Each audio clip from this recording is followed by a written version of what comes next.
నమస్కారం, మీరు చూస్తున్న సుమన్ టీవీ. నేను మీ కీర్తి. ఈ నెల అంటే జూన్ 26 మొదలుకొని జూలై 4వ తారీఖు వరకు వారాహి నవరాత్రులు లేదా గుప్త నవరాత్రులు, ఆషాఢ నవరాత్రులు అని చెప్తా ఉంటారు కదా.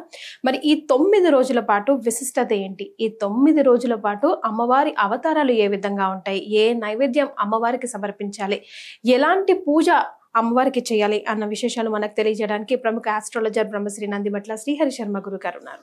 నమస్తే గురుగారు. వాగర్థావివ సంపృక్తౌ వాగర్థ ప్రతిపత్తయే జగతః పితరౌ వందే పార్వతీ పరమేశ్వరౌ.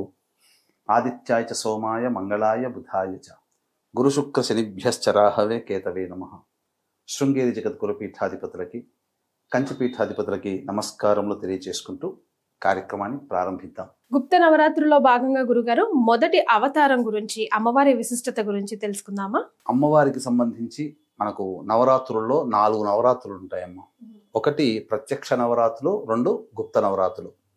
వసంత నవరాత్రులు, శరన్నవరాత్రుల్ని ప్రత్యక్ష నవరాత్రులుగా పిలిస్తే, మాఘమాసంలో వచ్చే శ్యామ నవరాత్రులు, ఆషాఢ మాసంలో వచ్చే వారాహి నవరాత్రుల్ని గుప్త నవరాత్రులుగా పిలుచుకుంటారు.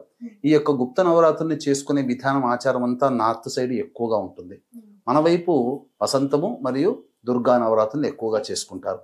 అయితే ఈ యొక్క వారాహి నవరాత్రుల్లో ఒక్కొక్క రోజు ఒక్కొక్క అమ్మవారిని మనం అవతార రూపంగా కొలుచుకుంటాం. 9 రకాలైనటువంటి వారాహి దేవతలు ఉన్నారు. కాబట్టి మొట్టమొదటి రోజున అమ్మవారిని ఉన్మత్త వారాహి రూపంలో మనం కొలుస్తాము. ఉన్మత్త వారాహి. ఈ అమ్మవారు స్త్రీ రూపము కలిగినట్టు, స్త్రీ వరాహము. అంటే ప్రతి మానవుల్లో పురుషుడు స్త్రీ ఉన్నట్టుగానే జంతువులో స్త్రీ పురుషులు ఉంటారు కదా, అలాగే స్త్రీ వరాహ రూపాన్ని పొందినటువంటిది ఈ ఉన్మత్త వారాహి.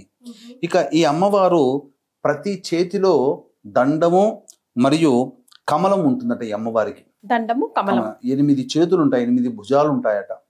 8 చేతుల్లో ఒక్కొక్క చేతిలో దంతము, 2వ చేతిలో కమలం. ఇది తర్వాత ఈ అమ్మవారి యొక్క వాహనం ఏమిటి? గేదె వాహనం. గేదెని వాహనంగా ఉంటుంది. అయితే ఈ అమ్మవారిని పూజించడం ద్వారా మనకేంటంటే ఎన్ని కష్టాలు వచ్చినా ఆ కష్టాలు, నష్టముల నుంచి అమ్మవారు మనల్ని రక్షిస్తుంది. అంతేకాకుండా ఆటంకాలు, ఆపద నుంచి రక్షింపజేస్తూ జీవితంలో స్థిరత్వము, శాంతి మరియు ధనవంతుల్ని, ధైర్యాన్ని కూడా ఇచ్చి శత్రు నివారణ చేస్తుంది ఈ అమ్మవారు. ఈ అమ్మవారిని అంటే స్థిరత్వం అంటే ఏంటి? ప్రతి మనిషి యొక్క జీవితంలో తల్లిదండ్రులు అంటుంటారు చాలా కుటుంబాల్లో, వీడు ఇంత చదువు చదివాడు, పెరిగి పెద్దవాడే కానీ ఇప్పటి వరకు వాడికి స్థిరత్వం అంటూ లేదు అని అంటుంటారు. అంటే ఒక కాన్స్టెంట్గా, అంటే ఉద్యోగ ప్రయత్నంలో ఉన్న వాళ్ళకి స్థిరమైన పర్మనెంట్ ఉద్యోగం లభించడం, అలాగే వివాహ ప్రయత్నంలో ఉన్నటువంటి వాడికి ఆ వివాహంతో స్థిరత్వం వచ్చేసేస్తుంది. అలాగే విద్యా ప్రయత్నంలో ఒక మంచి కళాశాలలో సీట్ రావడం స్థిరత్వం. ఇలా ప్రతి దాంట్లో మానవుడు ఏ ప్రయత్నంలో ఉంటాడో ఆ ప్రయత్నంలో గొప్ప అభివృద్ధిని పొందడమే స్థిరత్వము అని అంటారు.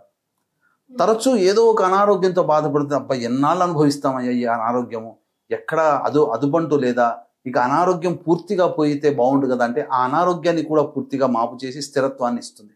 మనం ఏది కావాలనుకుంటామో ఆ ఉన్మత్త వారాహి అమ్మవారి రూపంలో మనం మొదటి రోజున గనక కొలిచినట్లయితే తప్పకుండా అటువంటి విధి విధానాలతో కూడుకున్నటువంటి జీవితం మనకు అమ్మవారు ప్రసాదిస్తుంది. ఈ అమ్మవారికి సంబంధించి ప్రధానంగా ఈ పూజలు, హోమాలు అనేటువంటివి ప్రతిరోజు కూడా చేసుకోవాలి. ఈ అమ్మవారికి సంబంధించి పూజ చేసేటువంటి వారాహి అమ్మవారిని గనక నవరాత్రుల్లో భాగంగా పూజ చేసుకునే వాళ్ళు మొదటి రూపంలో ఆ రూపాన్ని మనసులో ధ్యానం చేసుకోవాలి. ఉన్మత్త వారాహి అంటే స్త్రీ వరాహ రూపము. ఒక చేతిలో దంతము, ఇంకొక చేతిలో కమల పుష్పము ధరించి ఉన్నటువంటిది, గేదెని ఎక్కినటువంటి వరాహమూర్తి అమ్మవారిని నమస్కరించుకుంటున్నాను అని చెప్పి ఆ అమ్మవారిని గనక పూజ గనక చేసుకుంటే ఉన్మత్త వారాహి యొక్క అనుగ్రహం సంపూర్ణంగా కలుగుతుంది. అలాగే వీక్షించేటువంటి ప్రేక్షకులు కూడా ప్రతిరోజు కూడా అమ్మవారి పూజ చేసుకునే వాళ్ళు ఉంటారు. కానీ ఎంత చేసినా ఆఖరణ హోమం కూడా చేసుకోవాలనే కోరిక ఉంటుంది. కొంతమంది మనకు అవకాశం లేదు, చేసుకోలేకపోతున్నాము, కానీ అమ్మవారి విశేషం తెలిసిన తర్వాత చేసుకోవాలనే కోరిక మనసు ఉంటుంది. ఇంకేదైనా మార్గంలో అమ్మవారి అనుగ్రహం లభిస్తుందా అని భావించే వాళ్ళకి చక్కటి తరుణోపాయంగా జూలై 5వ తారీఖు రోజున దశమి, స్వాతి నక్షత్రం కలిసినటువంటి అద్భుతమైనటువంటి పుణ్యతిథి రోజున మా పీఠమాధ్వర్యంలో ఈ 9 అమ్మవార్లకి సంబంధించినటువంటి వారాహి అమ్మవార్లకి సంబంధించినటువంటి హోమాది కార్యక్రమాలు 5వ తారీఖు మధ్యాహ్నం 3 గంటలకి ప్రారంభమవుతుంది. ఆ రోజు 12 గంటల లోపల మీ గోత్రనామాలు నమోదు చేసుకోవచ్చు. నమోదు చేసుకున్నటువంటి వాళ్ళకి శక్తిపాతము చేయబడినటువంటి శంకరుంగలి మాలని మీకు ఇవ్వడం జరుగుతుందని చెప్పవచ్చు. రైట్ గురుగారు, మరి మొదటి రోజు మొదటి అలంకరణ రోజు అమ్మవారికి ఎలాంటి నైవేద్యం సమర్పించాలంటారు? అమ్మవారికి పాలతో చేసినటువంటి నైవేద్యం, బెల్లం పాయసం కానీ పొంగలి కానీ అమ్మవారికి పాలతో చేసినటువంటి పదార్థము నైవేద్యంగా పెట్టాలి. ఇంకొక విశేషం కూడా ఉందమ్మా. ప్రత్యేకమైన విశేషం ఏంటంటే ఈ వారాహి నవరాత్రులు ప్రారంభమయ్యేది ఆరుద్ర నక్షత్రం.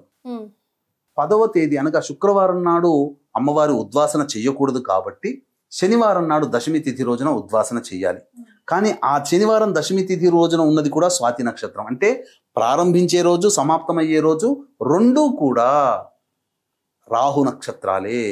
ఈ వారాహి అమ్మవారి రూపం కూడా రాహుస్వరూపం. ఎందుకంటే సగం వరకు దేహమే మానవ రూపం, మిగతాదంతా మరి ఒక రూపం. రాహు కూడా మొండె రూపం వరకే రాహు, తలకాయ రాహుది కాదు.